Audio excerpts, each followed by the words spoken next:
perkenalkan nama saya Ika Rusmeliana MSI, salah satu dosen Prodi Analisis Kimia Sekolah Vokasi IPB. Selama saya di Prodi, saya telah mengampu mata kuliah kimia dasar lingkungan, kimia fundamental, kimia industri, kuliah lapang, kepustakaan kimia dan teknik penulisan ilmiah, dan kimia bahan alam dan uji aktivitas. Profil lulusan program studi analisis kimia menjadikan supervisor laboratorium, di mana lulusan kompeten dan terampil dalam menyiapkan laboratorium untuk analisis ketelitian tinggi dengan mengkoordinasikan good laboratory practice. Kemudian lulusan menjadi asisten peneliti yang kompeten dan terampil dalam membantu pelaksanaan penelitian.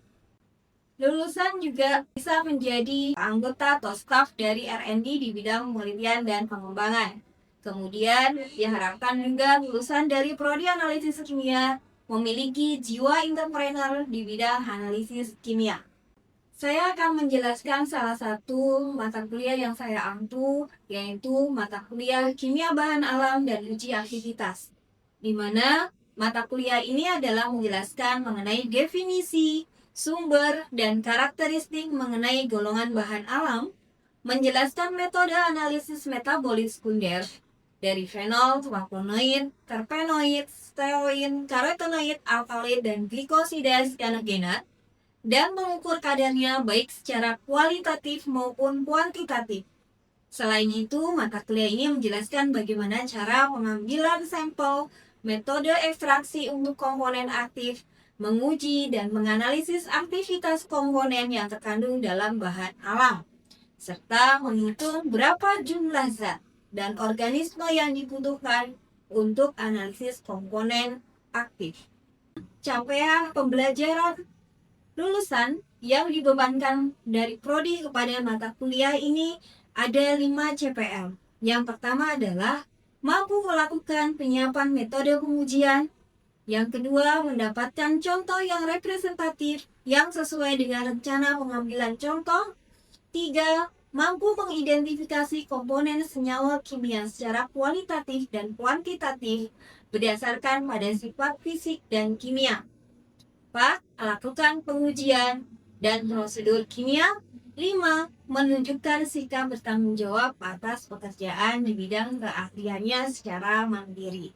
Sedangkan capaian pembelajaran mata kuliah kimia bahan alam dan uji aktivitas ini terdiri dari ada 4. Yang pertama adalah mengkarakterisasi golongan bahan alam.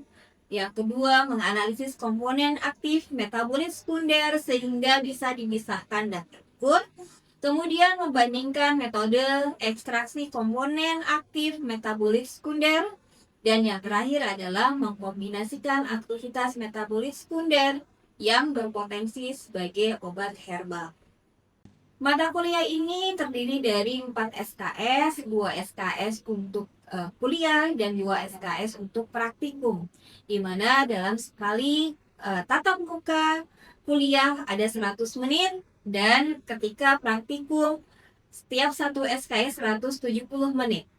Mata kuliah ini dalam pokok bahasannya mempelajari memisahkan komponen aktif dari golongan fenol, flavonoid, terpenoid, steroid, karotenoid, alkaloid, glikosida cyanogenat pada mikroorganisme, tumbuhan, dan hewan.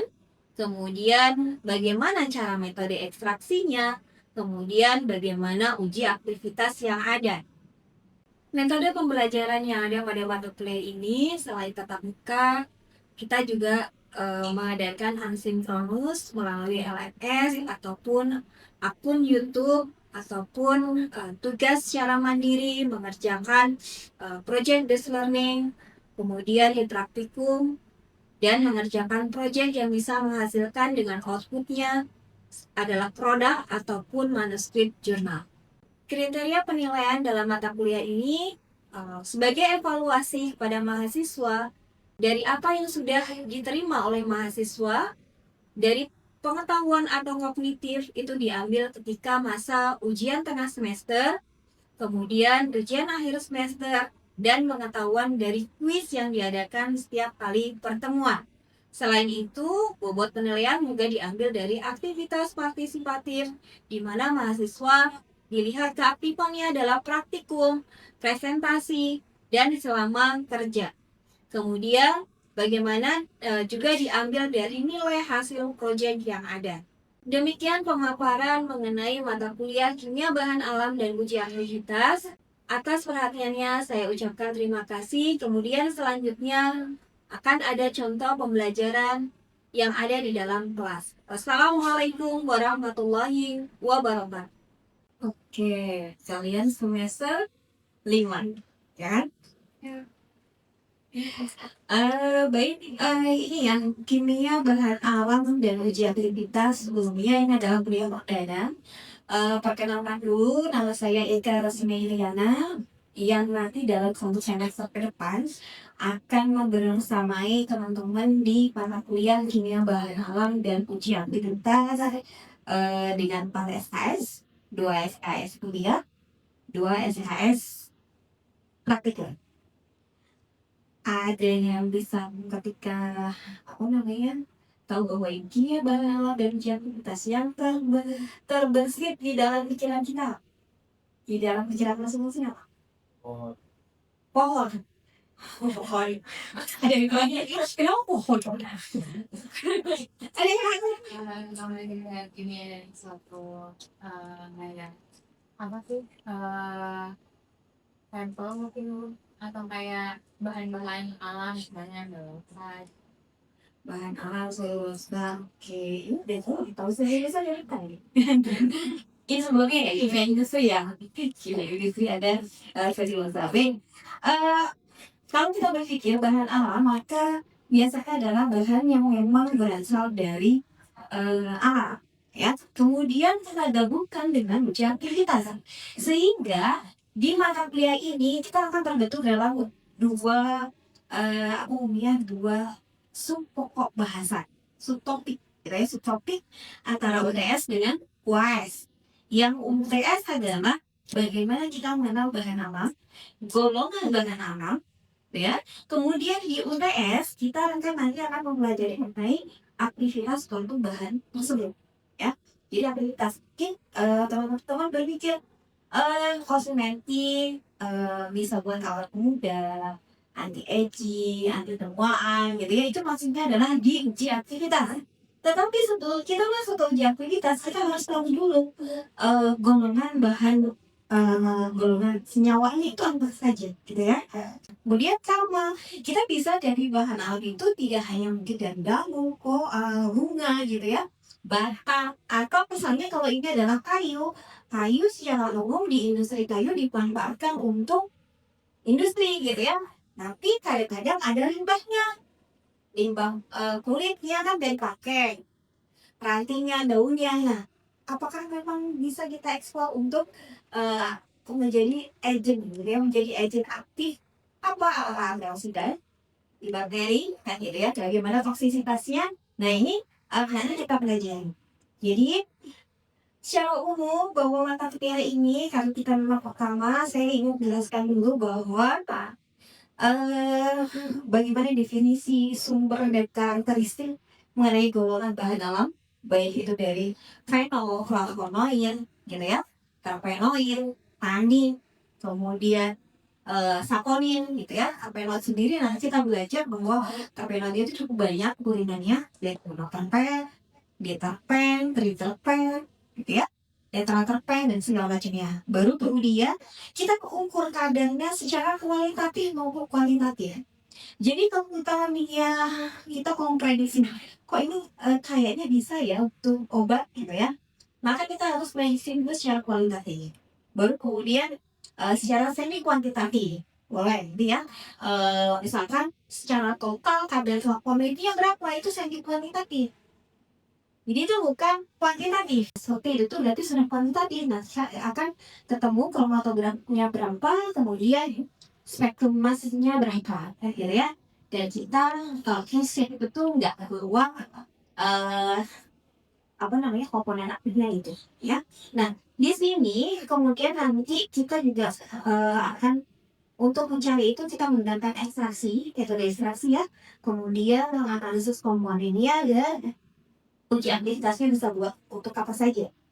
Sedangkan untuk capaian pembelajaran mata kuliah kita, gitu ya, yang pertama kita ada 4, yang jelas adalah karakteristik golongan bahan alam karena memiliki ciri yang berbeda, kayak misalkan fenol atau fenoid ya, fenolik, kemudian flavonoid itu akan berbeda pastinya, gitu ya, terfenoid. Nah, kemudian menganalisis komponen aktif metabolis sekunder sehingga bisa dipisahkan dan terukur. Jadi kita harus bisa memisahkan analitnya, gitu ya. Kalau kita berbicara pada sampel ada analit gitu kan.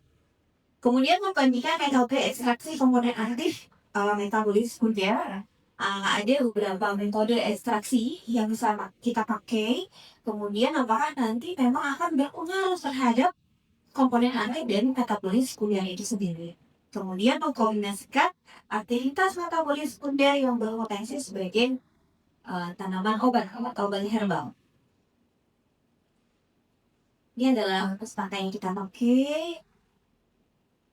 Terus kemudian ini adalah kontrak perkuliahan kita, gitu ya, kontrak perkuliahan kita.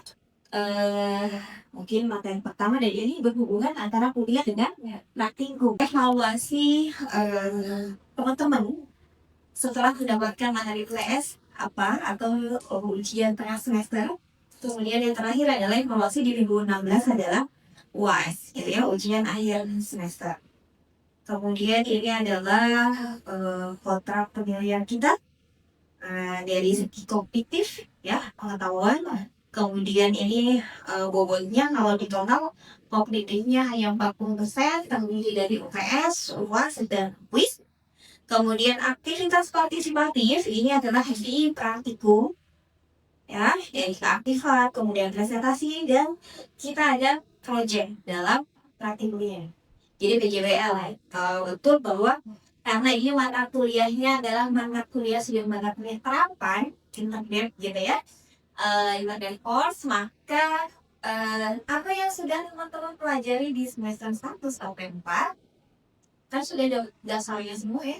Nah, ini adalah pengertian terapan yang nantinya misalnya boleh nggak saya bawa apa namanya stempel sendiri.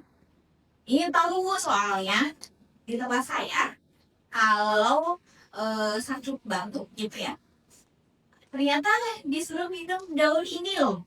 Jadi saya pengen tahu sebenarnya dia ada apanya. Silakan saja nanti sampelnya seperti itu untuk praktikum, dan itu kita bisa pakai untuk project PJBL ya, project development. Tadi bahwa bahan alam itu adalah senyawa atau komponen yang terbentuk secara alami oleh organisme, baik mikroorganisme, tumbuhan maupun hewan. Sehingga untuk yang up to date gitu ya, untuk yang mengenai penelitian bahan alam, itu sekarang sudah perambahnya ke mikroorganisme. Tidak hanya dari yang tumbuhan atau dan hewan, tapi mikroorganisme. Contoh, Indomie dari tanaman apa?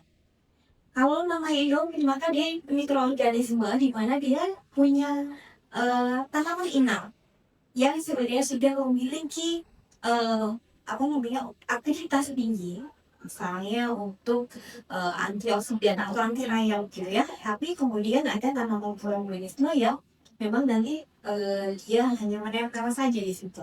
Nah, itu sudah sampai ke mikroorganisme yang sekarang ya terjadi, bahkan ada beberapa yang memang dikulturkan dari bakteri.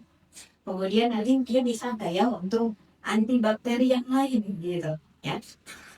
Ini adalah contoh dan sumbernya, misalnya kalau dari luar kan itu banyaknya dari lokalopen, kemudian cabai ada capsaicin. Ini adalah senyawa aktifnya gitu ya.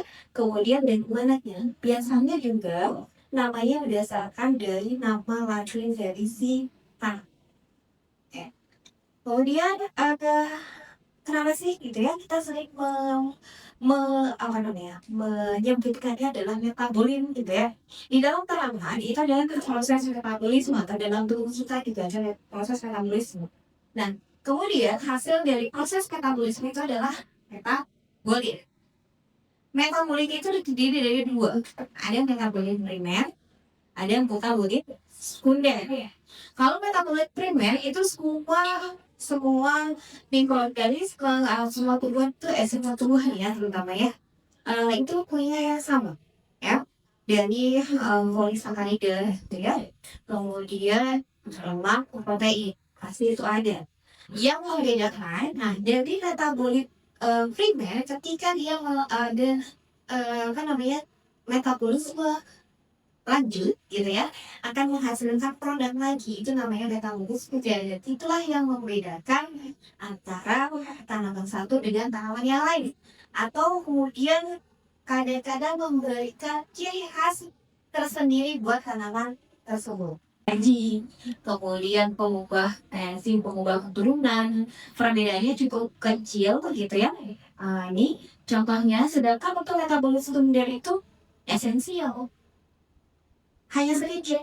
Makanya kalau di tanaman kayu ada yang menyebutkan itu namanya zat ekstraktif. Paling di dalam tanaman kayu misalkan tadi ada yang menyebutkan selulosa, lignin, itu adalah komponen kimia kayu yang besar. Yang zat ekstraktifnya itu paling 2-5% aja dari kayu. Nah, tapi zat ekstraktifnya ini mari kita, kalau di sini kita namakan metabolisme sekundernya. Justru yang akan memberikan ciri khas tersendiri, ya. Kemudian ini bentuk survival. Kenapa sih di tanaman itu ada metabolisme sekundernya? Sebenarnya lebih kepada dia itu mempertahankan diri, ya. Kemudian di sini alurnya atas dari berdasarkan struktur kimianya, ya struktur kimia secara umumnya, misalnya golongan fenolik pohon itu tuh ada banyak gitu ya.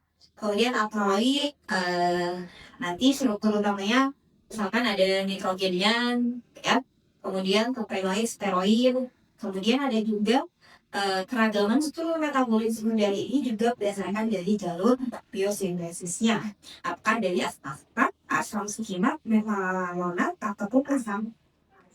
Tapi terkadang metabolit yang ada di dalam Arabica itu bisa berbeda, tergantung dari asal daerah misalnya. Dia dari daerah mana? Dan kita bisa membedakan, itulah kenapa orang kimia itu bisa masuk di mana aja gitu ya. Kita bisa membedakan metabolitnya, misalnya memang semuanya punya kafein, tapi kadarnya sama enggak? Kafeinnya mana? Alkaloidnya yang mana yang turunan dari Arabicanya kan gitu ya. Jadi inilah yang membedakan dari faktor uangnya. Jadi letak geografis, lingkungan gitu ya. Bahkan saat proses ataupun masa panen gitu kan.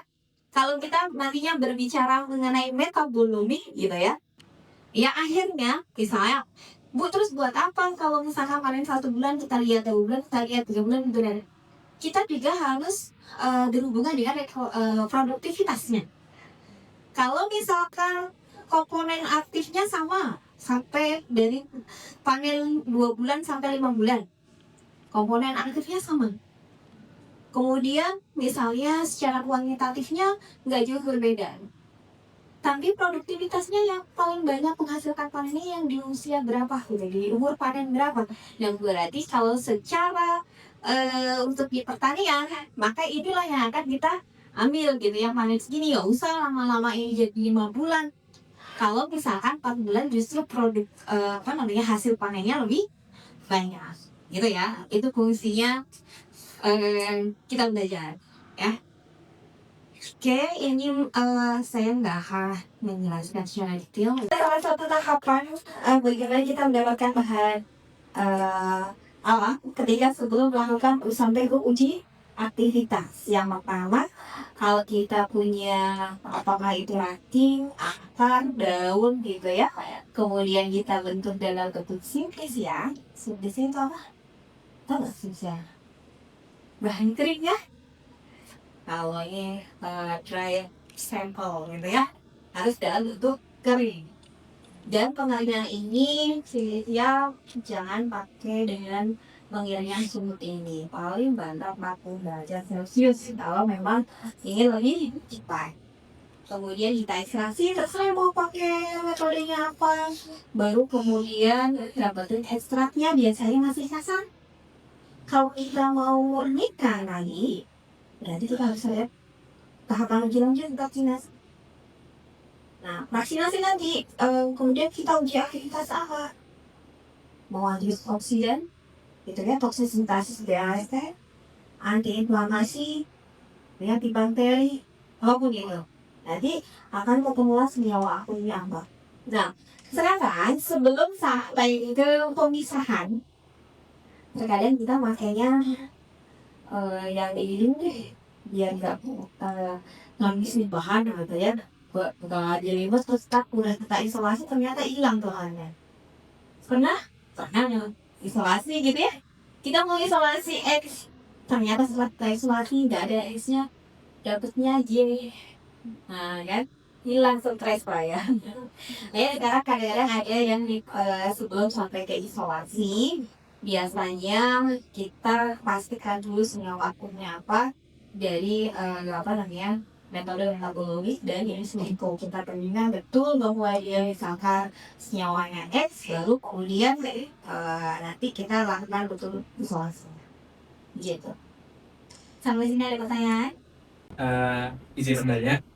Tadi Bu Indah menjelaskan kalau sampel bahan alam itu biasanya dalam kondisi yang kering atau misalnya mudah itu harus dikeringkan. Itu kenapa sih Bu dalam kondisi kering? Apakah kadar air di sampel itu sangat mempengaruhi hasil? Kadar air itu akan berpengaruh terhadap sampel. Kalau sampai ke zat aktifnya apa gitu memang tidak secara nyata, tapi di dalam proses nanti untuk uji selanjutnya kandungan air yang ada di dalam sampel itu akan berpengaruh. Jadi memang harus dicari kadar airnya. Bahkan kalau teman-teman nanti nyari rendimen, gitu ya, hasil ekstraknya berapa kan ketemu rendimen. Rendemen itu kalau kita sudah mencari kadar air, maka kadar airnya harus diperhitungkan di dalam rendemen. Sampai kepikiran ke sana nggak kalau misalkan pilih? Harus diperhitungkan. Jadi nilainya nih, rendemennya 10,5%. Kadar airnya bagusnya harus di bawah 10% ya. Kalau sintetisnya itu 5%. Maka nanti dihitung. Kalau misalkan bobot awalnya adalah 5, sekian gram bobot basah kan. Begitu ada kadar air, maka kadar airnya ini dikurangi dulu. Jadi nanti untuk menghitung airnya berarti akan lebih bobotnya akan lebih kecil, hasilnya akan lebih besar. Ya, jadi teman-teman harus memperhitungkan nanti. Jadi kadar air itu buat sampai ngukur kadar airnya juga harus memperhitungkan kadar airnya. Gitu ya, jadi nggak langsung yang kalian dapetin itu udah langsung, tapi harus diperhitungkan kadar air. Nah, sebenarnya ada beberapa sampel yang memang apa namanya ya, ada yang dari yang dari segala langsung bukan di ekstraksi ya, jadi dia di nggak bisa dikeringkan dulu karena biasanya kayak contoh tuh buah kalau dikeringin dulu ya benar-benar hilang gitu ya. Biasanya pengeringannya bukan dengan hanya apa namanya dengan oven atau air kering udara, tapi kadang-kadang langsung di press freeze dry gitu ya. Nah itu beneran dari misalnya sih kayak kan basah banget, nggak bisa kita keringin dulu baru kita extract. Jadi bener langsung di press langsung pakai freeze dry biasanya. Ini pengalaman kemarin teman-teman gitu, terus kemudian baru langsung saya kan gitu, baru kemudian tetap tapi kan tetap kadar airnya nggak ada kan di dalam gitu ya. Jadi memang harus di oke. Untuk sebelum saya tutup pertemuan perdana kita, mungkin ada salah satu yang bisa mereview apa yang sudah saya jelaskan. Ada yang bisa mungkin Daripada hari ini terkait bahan alam, bagaimana cara mendapatkan bahan alam tersebut, kemudian dari bahan alam tersebut dianalisis dari segi taksonominya, kemudian sebelum mengetahui dari segi aktivitasnya, terlebih dahulu dilakukan proses seperti verifikasi atau identifikasi dari bahan alam tersebut untuk memastikan kandungan bahan aktif sebelum dilakukannya proses identifikasi senyawa bahan aktif di bahan alam tersebut. Seperti ini. Baik, terima kasih. Itu untuk review atau kuliah perdana kita mungkin akan lanjutkan untuk pertemuan selanjutnya. Nanti kalau praktikum, selain dijelaskan praktikum, teman-teman bisa lihat dulu prosedur dari praktikum yang ada di channel YouTube-nya Analisis Kimia ya. Jadi ada kimia bahan alam kan banyak banget ya. Jadi belajar dulu, kemudian baca modulnya, jadi akan lebih paham apa yang akan dikerjakan ketika praktikum. Saya kira cukup. Assalamualaikum warahmatullahi wabarakatuh. Waalaikumsalam warahmatullahi wabarakatuh.